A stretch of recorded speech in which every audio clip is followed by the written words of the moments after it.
An Imperfect Conflagration by Ambrose, Bierce.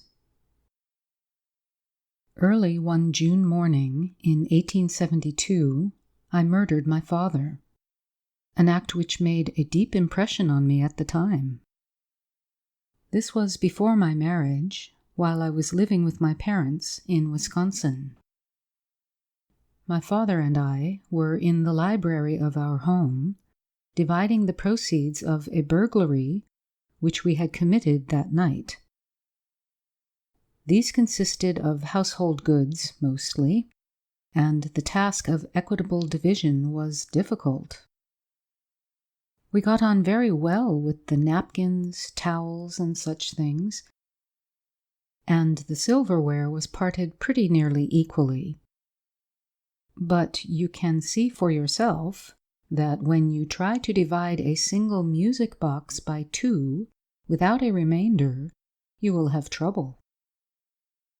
It was that music box which brought disaster and disgrace upon our family. If we had left it, my poor father might now be alive. It was a most exquisite and beautiful piece of workmanship, inlaid with costly woods and carven very curiously. It would not only play a great variety of tunes, but would whistle like a quail, bark like a dog, crow every morning at daylight, whether it was wound up or not, and break the 10 Commandments. It was this last mentioned accomplishment that won my father's heart and caused him to commit the only dishonorable act of his life, though possibly he would have committed more if he had been spared. He tried to conceal that music box from me, and declared upon his honor that he had not taken it, though I know very well that, so far as he was concerned, the burglary had been undertaken chiefly for the purpose of obtaining it. My father had the music box hidden under his cloak. We had worn cloaks by way of disguise. He had solemnly assured me that he did not take it. I knew that he did, and knew something of which he was evidently ignorant, namely, that the box would crow at daylight and betray him, if I could prolong the division of profits till that time. All occurred as I wished. As the gaslight began to pale in the library, and the shape of the windows was seen dimly behind the curtains, a long cock-a-doodle-doo came from beneath the old gentleman's cloak, followed by a few bars of an aria from Tannhäuser, ending with a loud click. A small hand axe, which we had used to break into the unlucky house, lay between us on the table. I picked it up. The old man, seeing that further concealment was useless, took the box from under his cloak and set it on the table. "Cut it in two if you prefer that plan," said he. "I tried to save it from destruction." He was a passionate lover of music, and could himself play the concertina with expression and feeling. I said, "I do not question the purity of your motive. It would be presumptuous of me to sit in judgment on my father.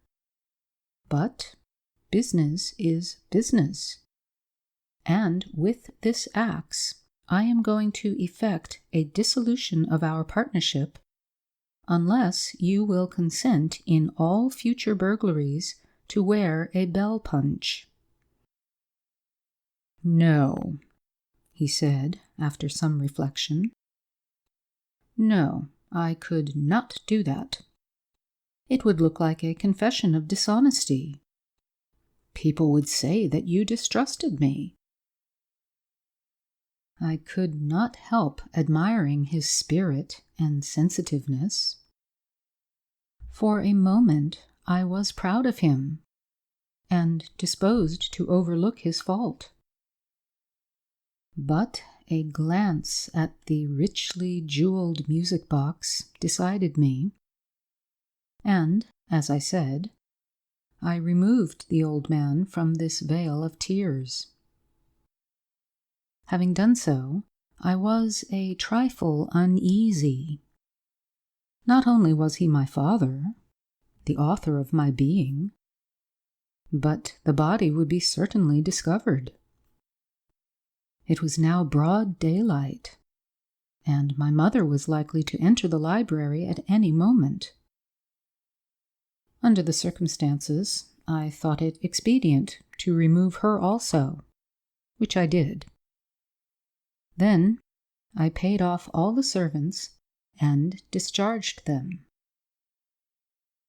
That afternoon I went to the chief of police, told him what I had done, and asked his advice.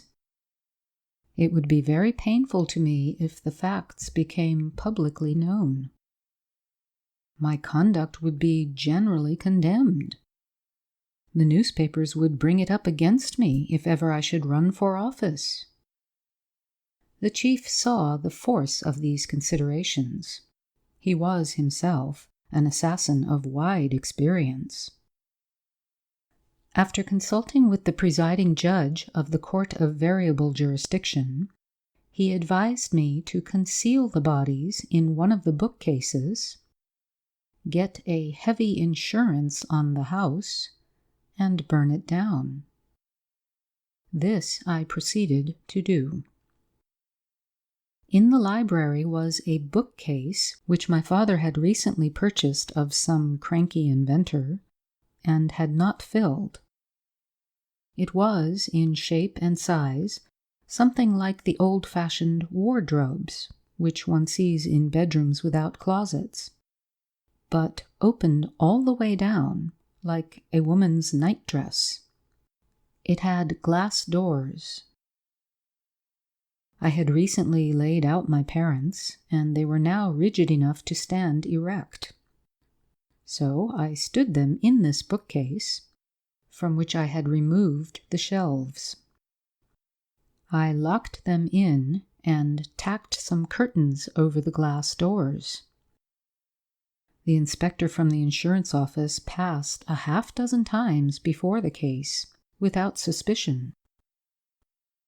That night, after getting my policy, I set fire to the house and started through the woods to town, 2 miles away, where I managed to be found about the time the excitement was at its height. With cries of apprehension for the fate of my parents, I joined the rush and arrived at the fire some 2 hours after I had kindled it. The whole town was there as I dashed up. The house was entirely consumed, but in one end of the level bed of glowing embers, bolt upright and uninjured, was that bookcase. The curtains had burned away, exposing the glass doors, through which the fierce red light illuminated the interior. There stood my dear father, in his habit as he lived, and at his side the partner of his joys and sorrows. Not a hair of them was singed. Their clothing was intact. On their heads and throats, the injuries which, in the accomplishment of my designs, I had been compelled to inflict, were conspicuous. As in the presence of a miracle, the people were silent. Awe and terror had stilled every tongue. I was myself greatly affected. Some 3 years later, when the events herein related had nearly faded from my memory, I went to New York to assist in passing some counterfeit United States bonds. Carelessly looking into a furniture store one day, I saw the exact counterpart of that bookcase. I bought it for a trifle from a reformed inventor, the dealer explained. He said it was fireproof, the pores of the wood being filled with alum under hydraulic pressure, and the glass made of asbestos. I don't suppose it is really fireproof. You can have it at the price of an ordinary bookcase. No, I said. If you cannot warrant it fireproof, I won't take it. And I bade him good morning. I would not have had it at any price. It revived memories that were exceedingly disagreeable. End of An Imperfect Conflagration by Ambrose, Bierce. Recording by Louise J. Belle. Sebastopol, California.